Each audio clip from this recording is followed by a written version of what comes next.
Y después del libro de Jueces, pues vamos a ver los libros de Samuel, que es primera y segunda de Samuel. Samuel se le considera como el último juez. Después de que pasa esa época de jueces, vemos como el pueblo de Israel pide que haya rey, así como los demás pueblos que estaban a su alrededor tenían esa autoridad de un rey, pues el pueblo de Israel también pide tener esa autoridad para que les dijera cómo conducirse. Entonces Dios le pide a Samuel pues que unja al primer rey. Y en ese momento pues el primer rey es Saúl. Ya después de Saúl vamos a ver al rey David y al rey Salomón. Entonces empieza ya ahora una época de reyes. Digo, todo esto lo estamos hablando muy rápido, pero realmente pasaron, en estos libros pasaron cerca de quizás casi 1000 años. Entonces, no crean que pasó así todo tan rápido, ¿verdad?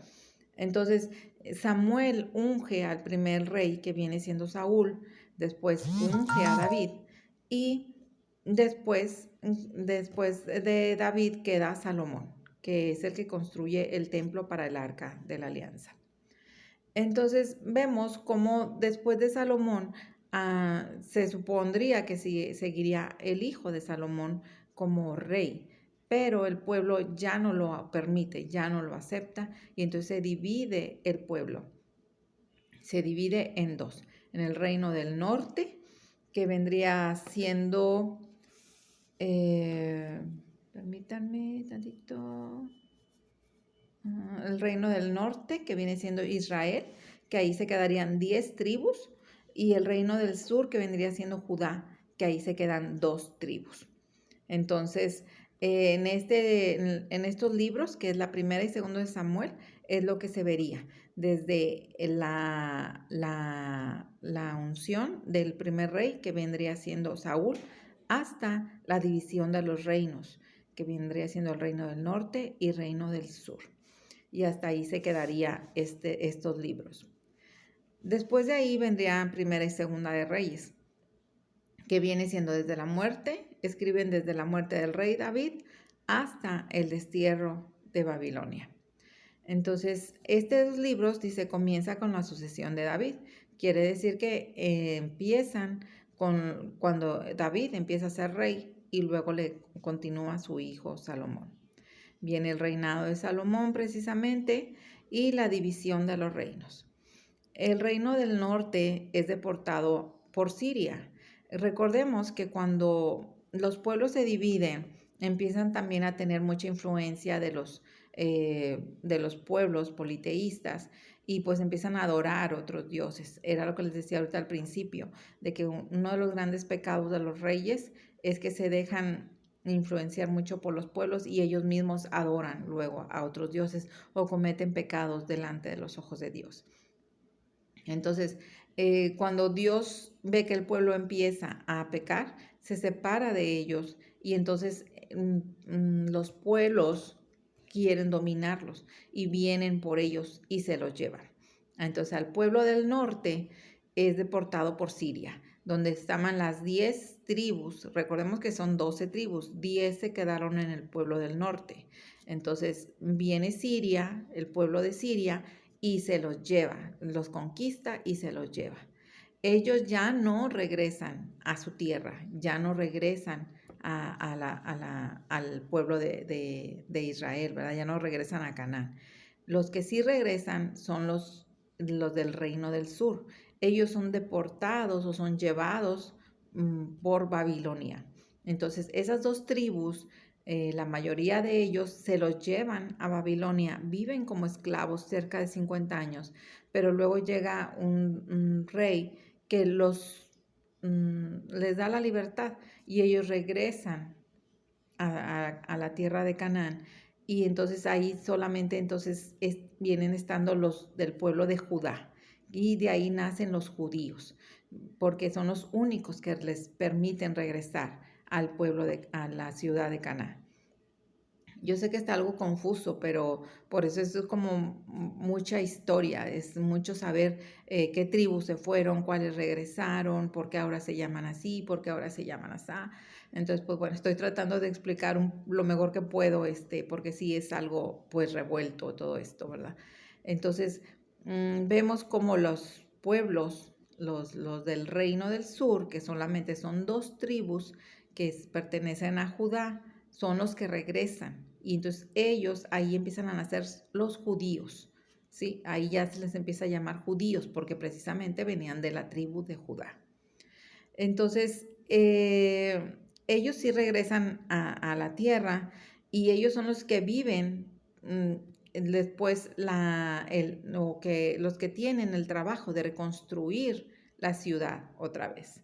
Entonces, en estos libros, Primera y Segunda de Reyes, vamos a ver a los profetas, tanto Elías como Eliseo, que son pues grandes profetas. Recordemos que Elías ya profetizaba la venida de nuestro Señor Jesucristo, todo como 600 años antes de que naciera Jesús. Dice, los reyes son condenados porque han dado a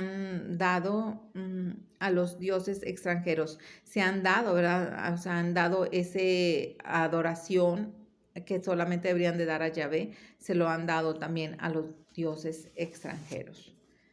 Y pues ahí ya luego seguiríamos con lo que es Primera y Segunda de Crónicas.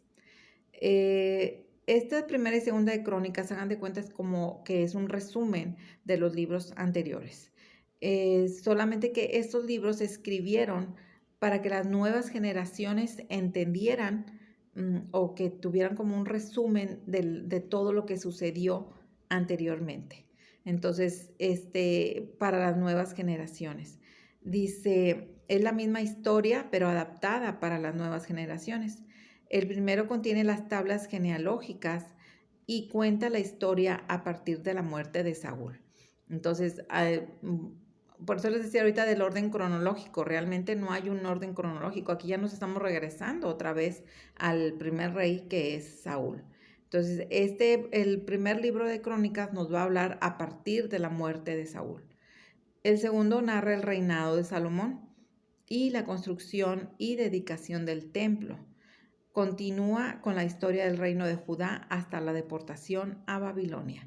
Hagan de cuenta que todo lo que acabamos de decir ahorita en los libros de Crónicas es un resumen donde viene pues explicado todo lo que sucedió. Y luego viene el libro de Esdras y Nehemías. Esdras y Nehemías vivieron después del destierro, que quiere decir que cuando regresan a la ciudad de Caná, ellos son los que se encargan de darle ánimo al pueblo, tanto espiritual como políticamente. Esdras era el gobernador y él se encargó de construir o reconstruir la ciudad, sus murallas, la ciudad en sí, ¿verdad?